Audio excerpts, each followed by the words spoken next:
So this talk is about improving web responsiveness, and it talks about INP fixes from real-world cases when I've audited INP for our customers. So this is a classic example of a not immediate interactivity, not very good interactivity, because when you see when there is a click, then there is some delay, and on the other side we have a snappier experience. So it's at least as soon as you click, things happen. So that feels much better.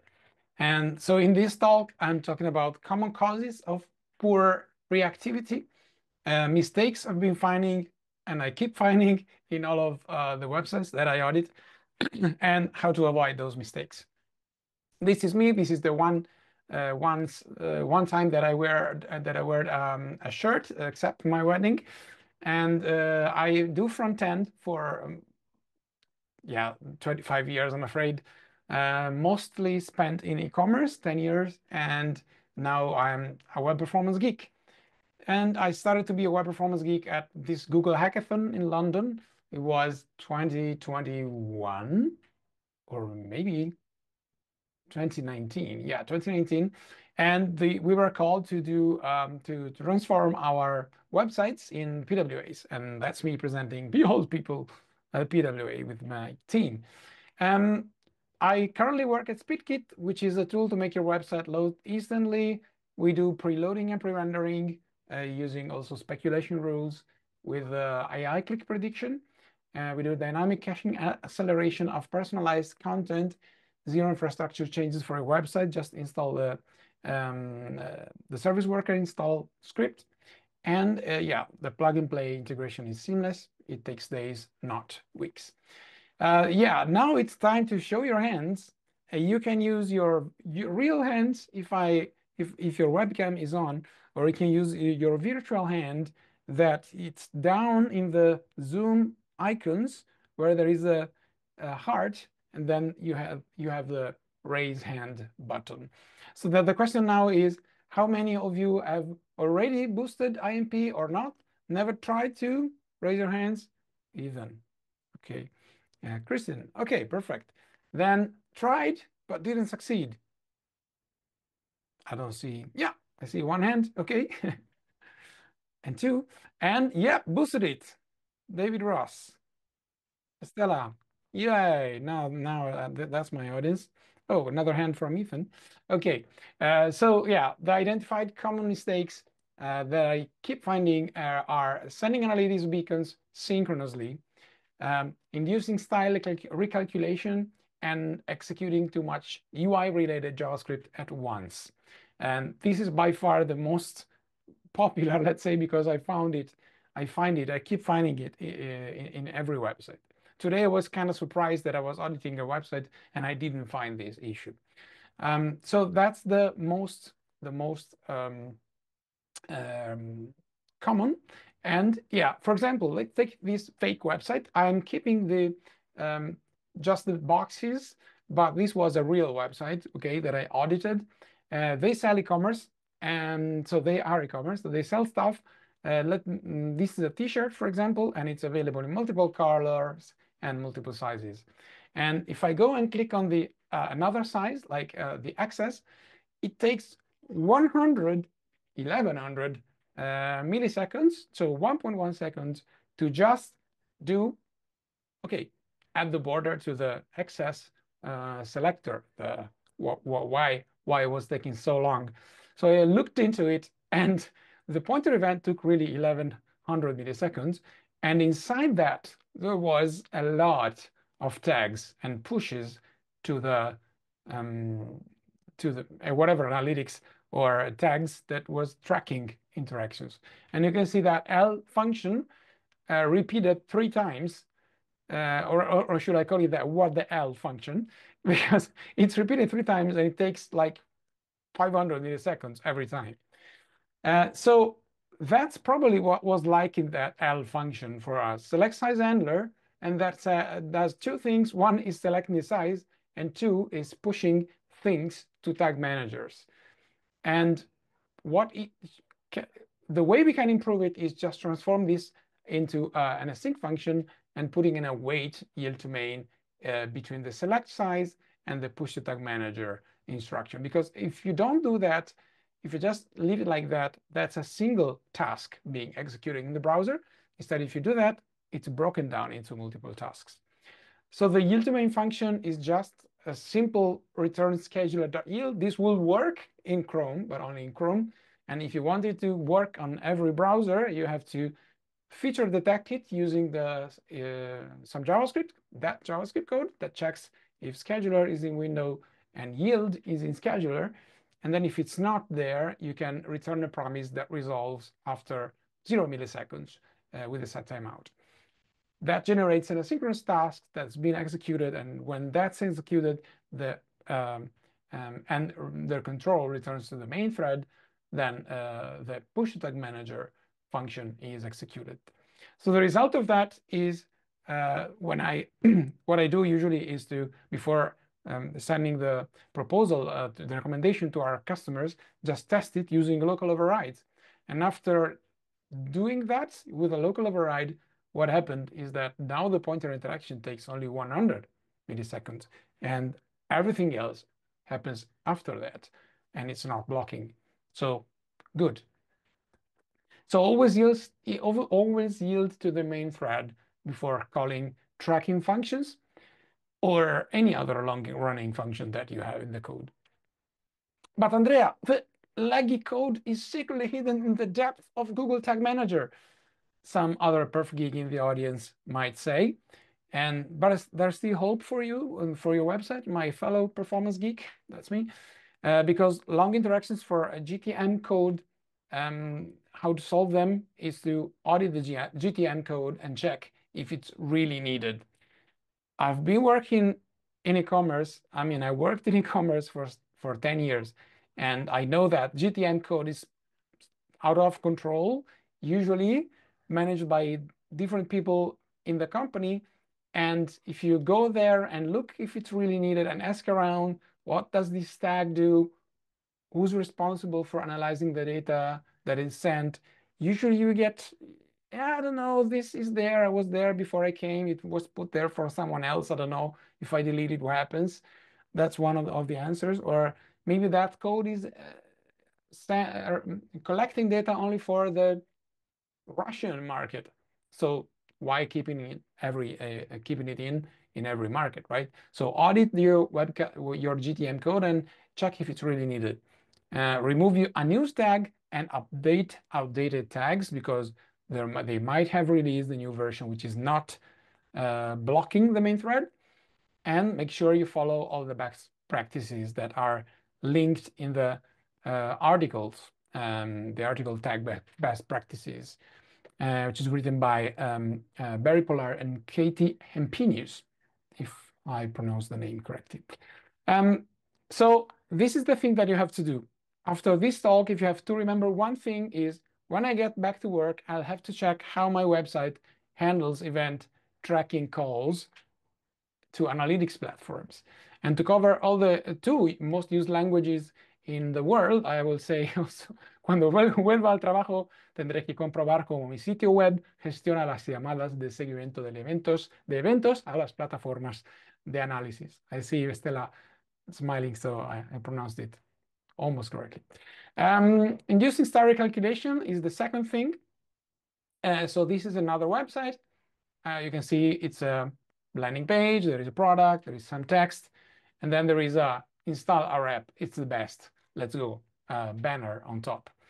And when the user clicked on that banner, it causes a 250 millisecond delay in the interaction, just to remove it and push everything up by that amount. What was happening behind the scenes? This is the pointer event being that long, and you see the recalculate style taking, yeah, I'd say probably the half of the time of the interaction. Sorry, that's the presentation delay part. And so this is more or less the HTML code that you might have. And they had style. They were adding a style in the body with some custom CSS properties. Those two app header height and app header offset top, both with a value of 223 pixels. So I thought it was a bug in Chrome. So I was checking and asking around, and I found the answer in the thread from the, so there was a bug open to Chrome, but the reply from the developer was that if you're adding new custom properties, you defeat the optimizations that we made, and we have to go down the slow path. So this is expected, and that's the number of the Chromium issue. You can find it. So what we can do to optimize that? Well, first, ask if we can use classes instead of using custom properties, because using classes is sometimes faster. And so just use a app header visible class in the body and then do something with it. If it's not possible because you really need to know the 223 pixel value, then instead of putting the classes, the custom properties in the body, move them to lower levels in the DOM, like for example in the header or in the main, or in both if you need it in both. Now this case is very simple, so it's kind of like the same thing if you do that, but what you get my point. Add them closer to where you need them.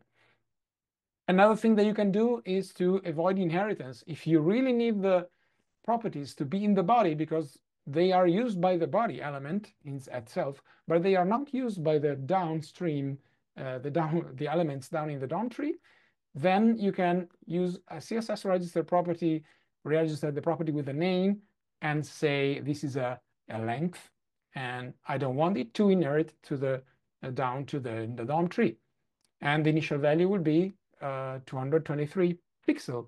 You can do that. You have to do that twice because you have two custom properties. So same thing for the header offset top, and that is not to.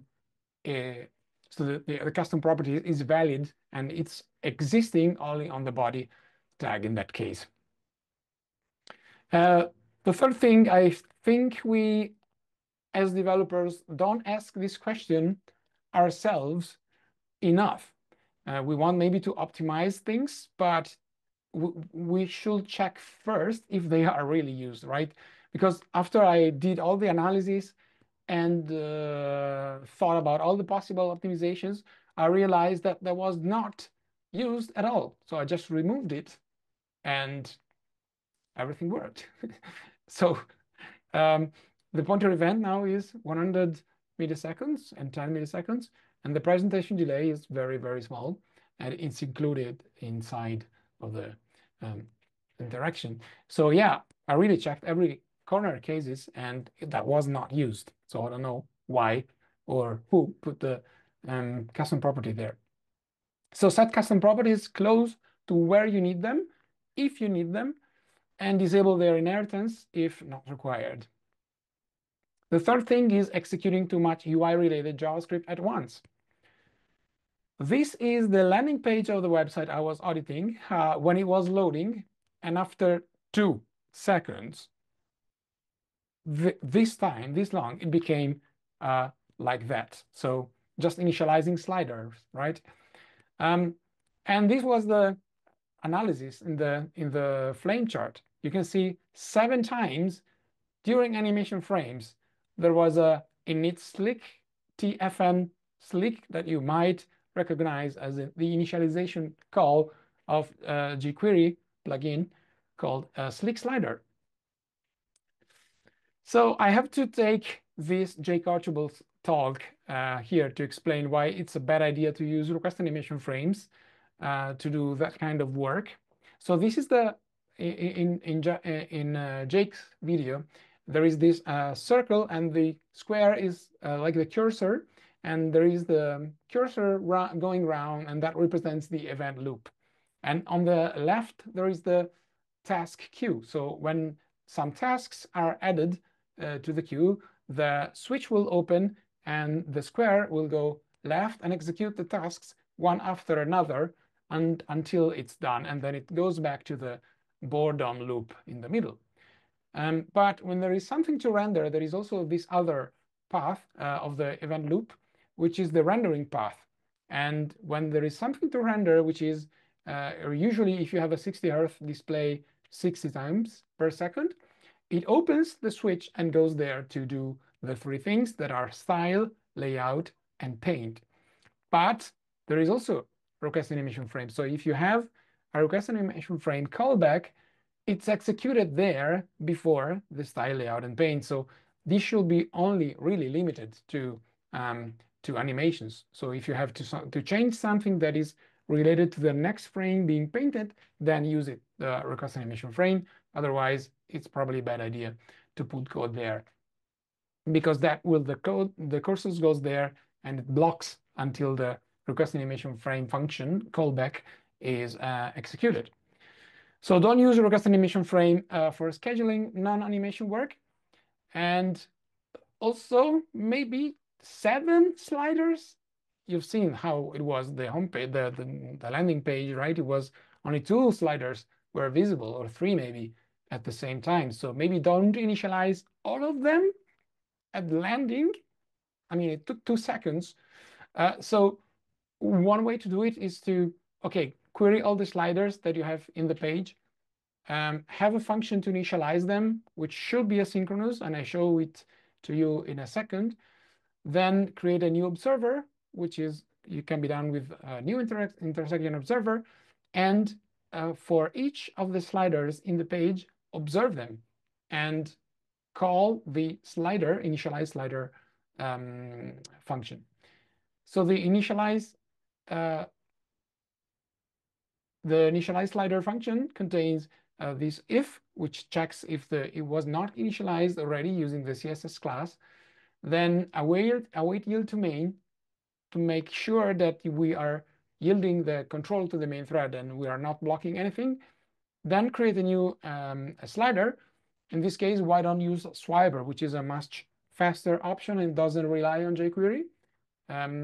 Passing some options there. And you can also then add the class slider initialized. So you're also marking the DOM that you initialized already that slider. And in the intersection observer, the new intersection observer function, you do for each entry, if the entry is intersecting, which means it's inside the visible portion of the viewport, inside the viewport, initialize the slider, passing if entry target, then unobserve it. So the next time it enters the viewport, it's not called this function anymore, and catch any console any error in the console. That's really, really easy code to do. Initialize only what you need. And also, as I was saying before, is this code really needed?